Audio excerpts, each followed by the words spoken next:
இன்றைக்கி நம்ம தலைமலை சஞ்சீவராயன் பெருமாள் கோவிலை பற்றி தான் பார்க்க போகிறோம். இந்த மலை எங்கே இருக்குது, எப்படி போகணும் அப்படின்ற ஃபுல் டீட்டெயிலும் இந்த வீடியோவில் நம்ம பார்க்க போகிறோம். தலைமலை முசிறியில் இருக்க நீலியாம்பட்டின்ற ஒரு ஊரில் தான் இருக்குது. முசிறியிலேருந்து ஒரு 20 கிலோமீட்டர் வரும். இதுதான் தலைமலை அடிவாரம். புரட்டாசி மாதம் 5 சனிக்கிழமை இங்கே ரொம்ப விசேஷமாக இருக்கும். வாங்க இதுக்கப்புறம் பொறுப்பாக மலை ஏறுவோம். மலை ஏறுற பாதையெல்லாம் கொஞ்சம் ரொம்ப கரடு முரடாக தான் இருக்கும். நம்ம தான் பார்த்து பத்திரமா ஏறிக்கணும். இந்த மலையில் நிறைய மூலிகை தாவரங்கள்லாம் இருக்குதுன்னு சொல்கிறாங்க. நம்ம ஒரு 5 கிலோமீட்டர் ட்ரெக்கிங் பண்ணி போகிற மாதிரி இருக்கும். நிறைய பேருக்கு இப்படி ஒரு மலை இருக்குன்றதே தெரியாது. இந்த கோவில்கிட்டருந்து தான் மலை ஏறதே ஸ்டார்ட் ஆகுது. இது வரைக்கும் நம்ம நடந்து வந்தது கீழே மட்டும்தான். இந்த இடத்துல பாதை கொஞ்சம் ரொம்ப கரடு முரடாக இருக்குது, வெறும் பாறையாக இருக்குது. ஸோ கொஞ்சம் பார்த்து பத்திரமா வாங்க. நம்ம ரெஸ்ட் எடுக்காம மலை ஏறிட்டு இருக்கோம். ஒரு பாதி தூரத்துக்கு பக்கம் வந்திருக்கோம். இப்போ தான் பாதி மலை வந்திருக்கோம்.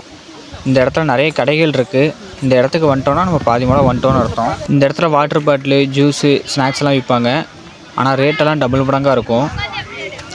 இந்த கடைகளெல்லாம் கடந்து மலையேற ஸ்டார்ட் பண்ணோம் அப்படின்னா ஒரு 1/2 ஹவருக்குள்ளேயே நம்ம தெப்பக்குளத்தில் போய் ரீச் ஆகிடலாம். ஸோ நம்ம எங்கேயும் ரெஸ்ட் எடுக்காமல் அப்படியே போயிட்டே இருக்க வேண்டியது தான். இதுதான் தெப்பக்குளம். இதை ராமர் சோனைன்னு சொல்லுவாங்க. இந்த இடத்துல நிறைய கடைகள்லாம் இருக்கும். போண்டா, பஜ்ஜி, சம்சா நிறைய விற்பாங்க.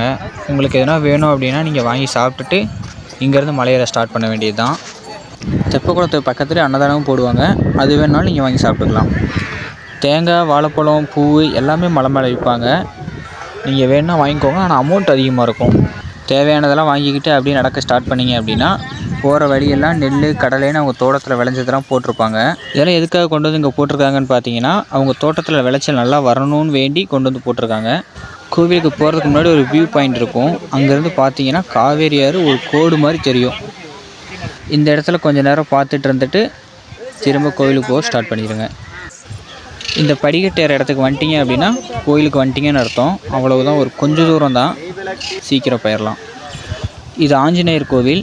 ஃபஸ்ட்டு இங்கே ஒரு கும்பிடை போட்டுட்டு நேராக மேலே போனீங்கன்னா பெருமாள் கோவில் தான். கொஞ்சம் க்ரௌட் அதிகமாக இருக்குது.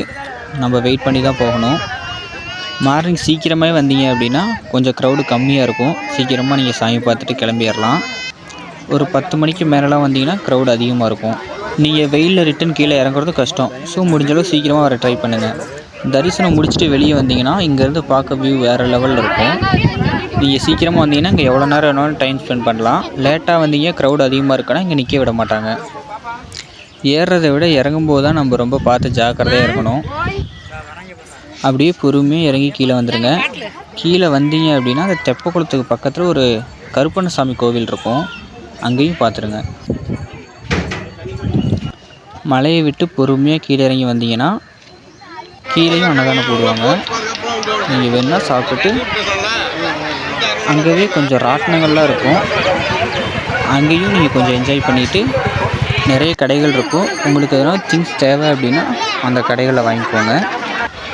இங்கேருந்து நீங்கள் வந்து போகிறதுக்கு பஸ் வசதி இருக்குது. பவித்திரம், முசிறி இந்த சைட்லேருந்து பஸ் வருது. உங்களால் முடிஞ்சால் கண்டிப்பாக அந்த கோவிலுக்கு போயிட்டு வாங்க. டாட்டா.